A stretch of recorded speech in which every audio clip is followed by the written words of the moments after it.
Today we're gonna talk about the mental status exam. In the clinical setting, the set of subtests known as the mental status exam helps us understanding the relationship of the brain to the body. Ultimately, this is accomplished by assessing behavior. Tremors related to intentional movements, incoordination, or the neglect of one side of the body can be indicative of failures of the connections of the cerebrum either within the hemispheres or from the cerebrum to other portions of the nervous system. There is no strict test for what the cerebrum does alone, but rather in what it does through its control of the rest of the CNS, the peripheral nervous system, PNS, and the musculature. Sometimes eliciting a behavior is as simple as asking a question. Asking a patient to state his or her name is not only to verify that the file folder in a healthcare provider's hands is the correct one, but also to be sure that the patient is aware, oriented, and capable of interacting with another person. If the answer to "what is your name" is Santa Claus, the person may have a problem understanding reality. If the person just stares at the examiner with a confused look on their face, the person may have a problem understanding or producing speech. Functions of the cerebral cortex. The cerebrum is the seat of many of the higher mental functions, such as memory and learning, language and conscious perception, which are the subjects of the subtests of the mental status exam. The cerebral cortex is the thin layer of gray matter on the outside of the cerebrum. It's approximately a millimeter thick in most regions and highly folded to fit within the limited space of the cranial vault.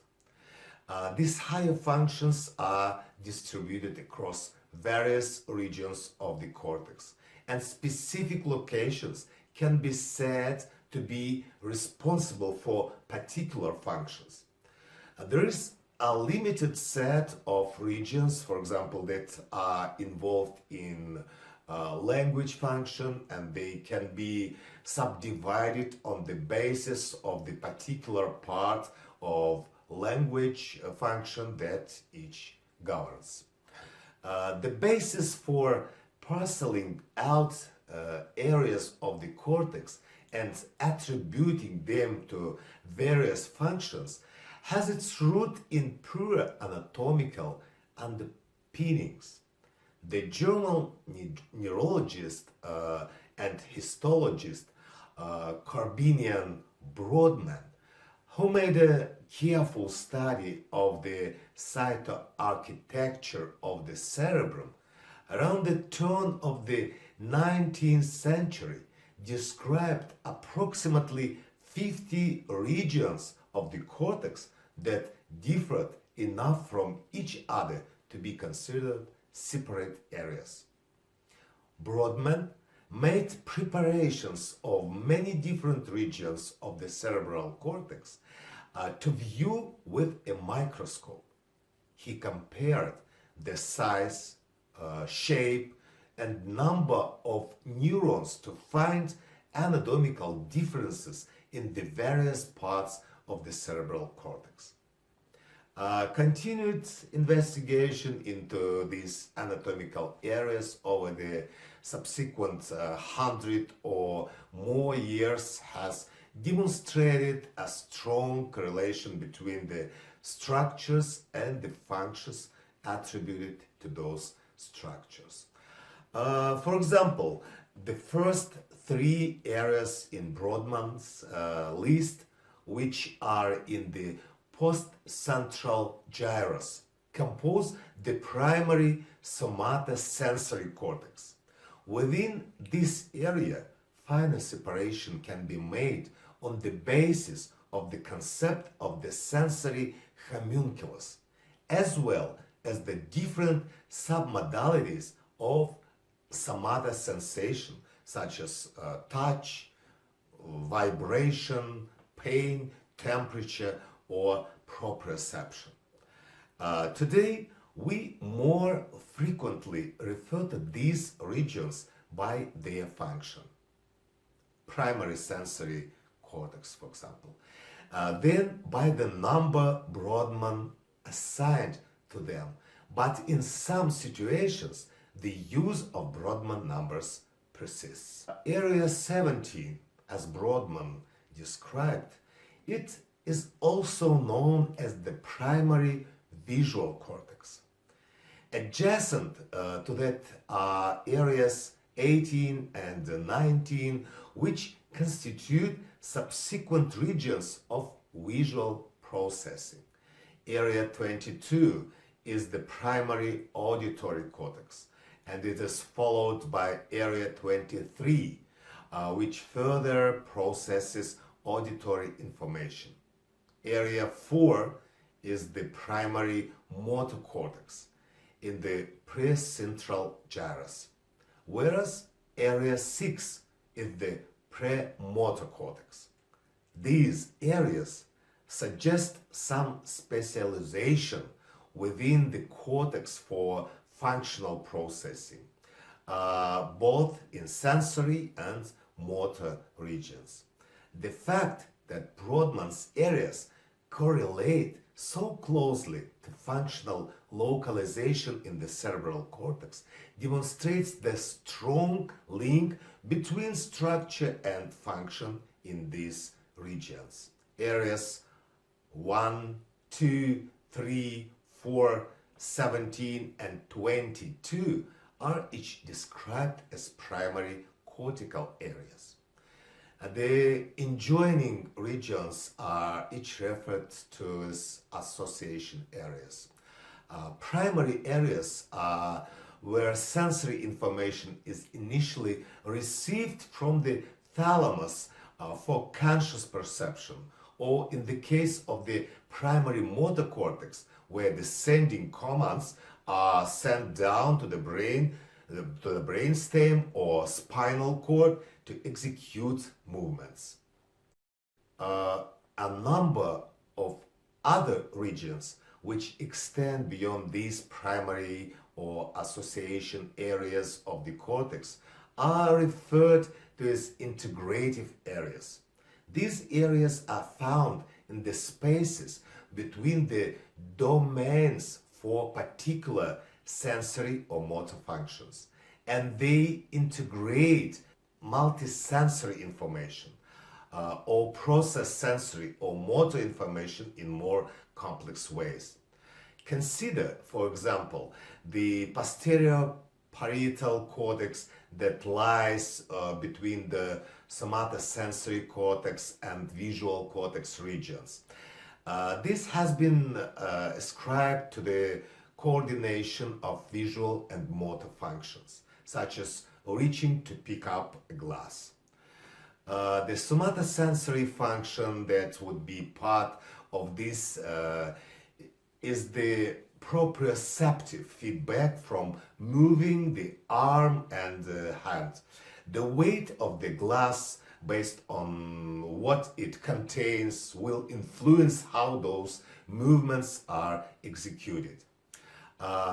Cognitive abilities, our next question. Assessment of cerebral functions is directed at cognitive abilities.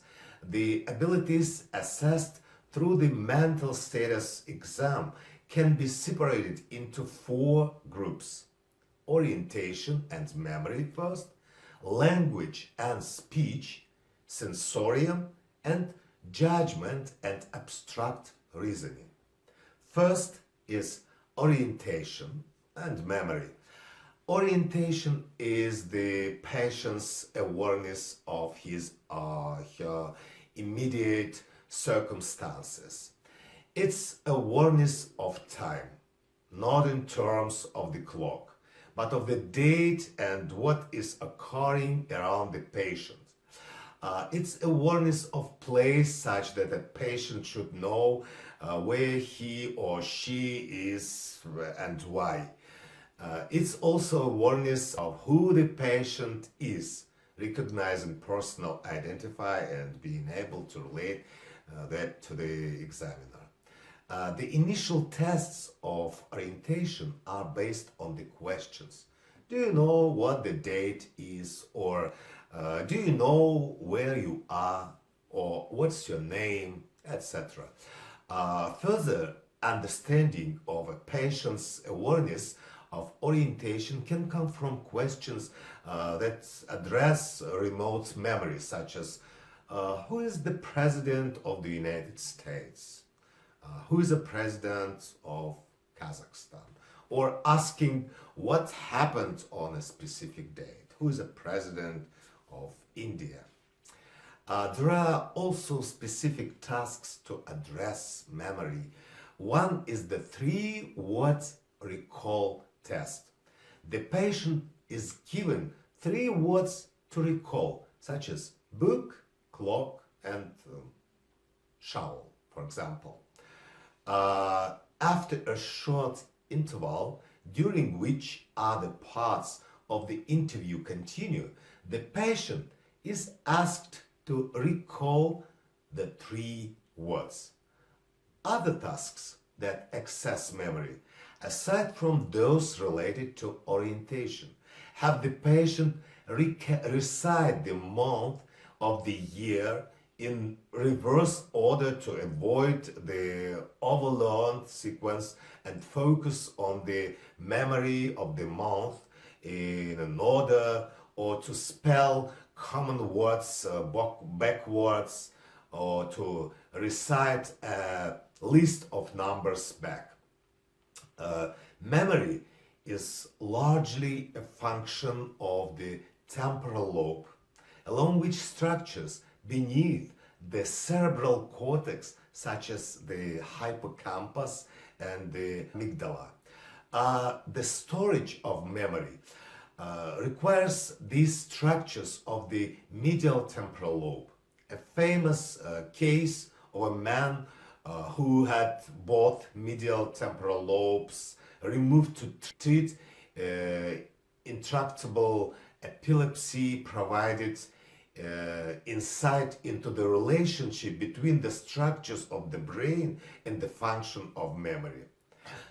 Henry Malaysian, who was referred to his patient HM when he was alive, had epilepsy localized to both of his medial temporal lobes. In 1953, a bilateral lobectomy was performed that elevated the epilepsy but resulted in the inability for HM to form new memories, a condition called anterograde amnesia. HM was able to recall most events from before his surgery, although there was a partial loss of earlier memories, which is referred to as retrograde amnesia. HM became the subject of extensive studies into how memory works. What he was unable to do was form new memories of what happened to him, what are now called episodic memory. Episodic memory is autobiographical in nature, such as remembering riding a bicycle as a child around the neighborhood, as opposed to the procedural memory of how to ride a bike. HM also retained his short-term memory, such as what is tested by the three-word task described above. After a brief period, those memories would dissipate or decay and not be stored in the long term because the medial temporal lobe structures were removed. The difference in short-term procedural and episodic memory is evidenced by patient HM suggests that there are different parts of the brain responsible for those functions. The long-term storage of episodic memory requires the hippocampus and related medial temporal structures, and the location of those memories is in the multimodal integration areas of the cerebral cortex. However, short-term memory, also called working or active memory, is localized to the prefrontal lobe. Because patient HM had only lost his medial temporal lobe and lost very little of his previous memories and didn't lose the ability to form new short-term memories, it was concluded that the function of the hippocampus and the adjacent structures in the medial temporal lobe is to move or consolidate short-term memories in the prefrontal lobe to long-term memory in the temporal lobe. The prefrontal cortex can also be tested for the ability to organize information. In one subtest of the mental status exam called set generation, the patient is asked to generate a list of words that all start with the same letter, but not to include proper nouns or names. The expectation is that a person can generate such a list of at least 10 words within 1 minute.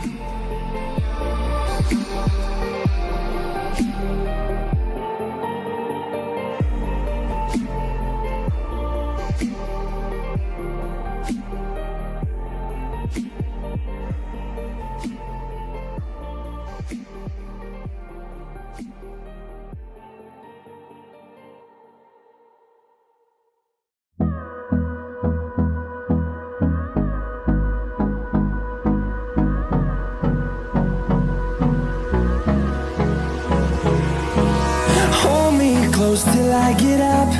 Time is barely on our side. I don't wanna waste what's left. The storms we chase are leading us, and love is all we'll ever trust. Yeah, no, I don't wanna waste what's left. And on we'll go, through the wastelands, through the highways, till my shadow turns to sun rays. And on we'll go, through the wastelands, through the highways, and on.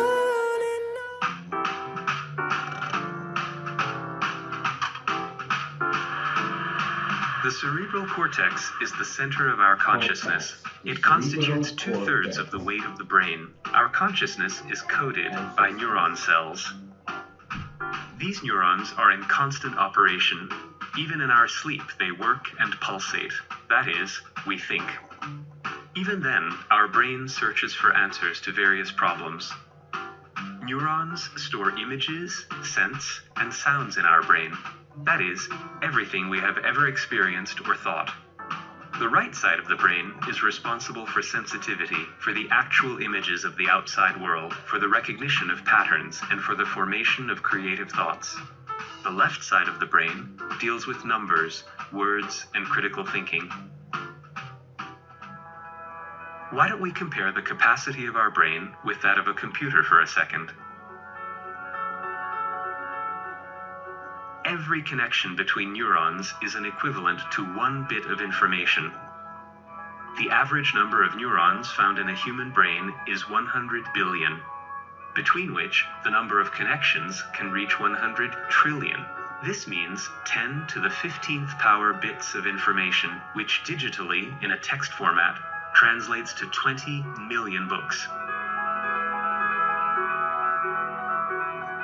So the amount of information that we store in our brain would be equivalent to the information in 20 million books. Only the largest libraries on the planet have that many books. However, our brain is capable of more than just recalling memories.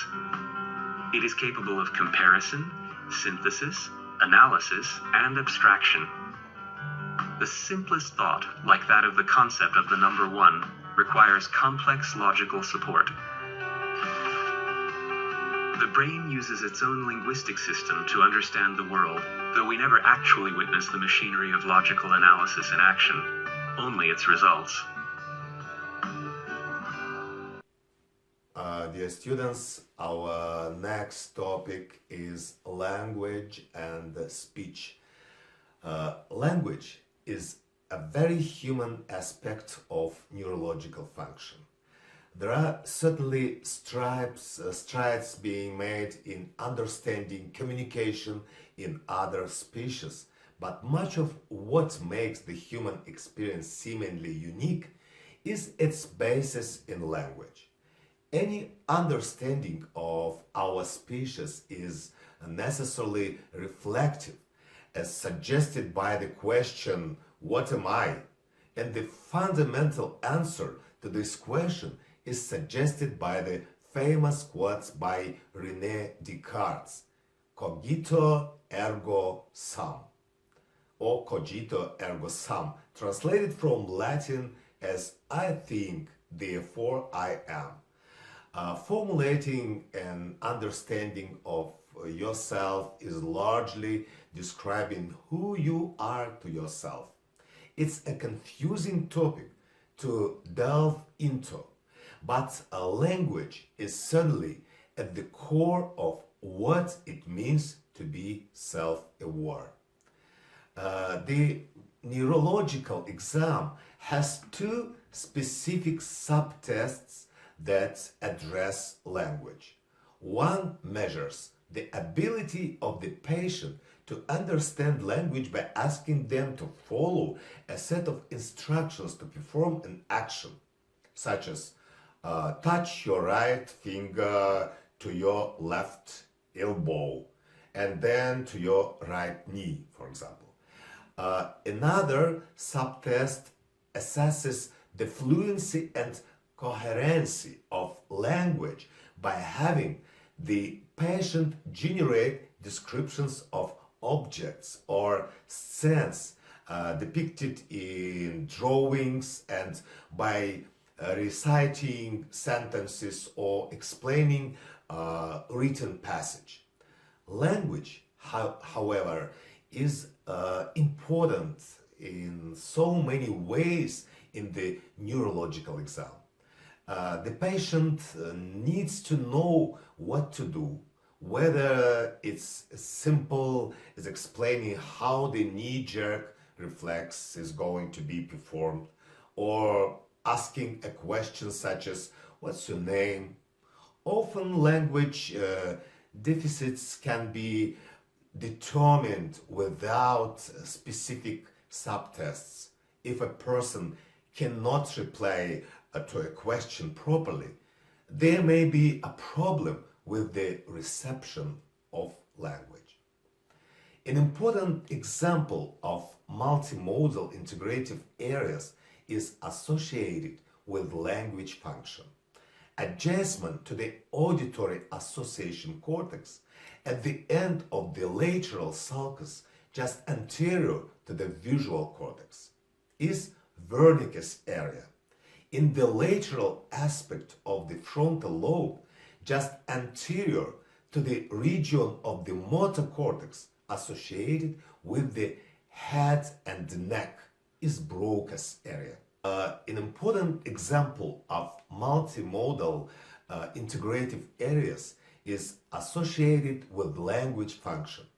An important example of multimodal integrative areas is associated with a language function. Adjacent to the auditory association cortex, at the end of the lateral sulcus, just anterior to the visual cortex, is Wernicke's area. In the lateral aspect of the frontal lobe, just anterior to the region of the motor cortex associated with the head and neck, is Broca's area. Both regions were originally described on the basis of losses of speech and language, which is called aphasia. The aphasia associated with Broca's area is known as an expressive aphasia, which means that speech production is compromised. This type of aphasia is often described as non-fluency because the ability to say some words leads to broken or halting speech. Grammar can also appear to be lost. The aphasia associated with Wernicke's area is known as a receptive aphasia, which is not a loss of speech production, but a loss of understanding of content.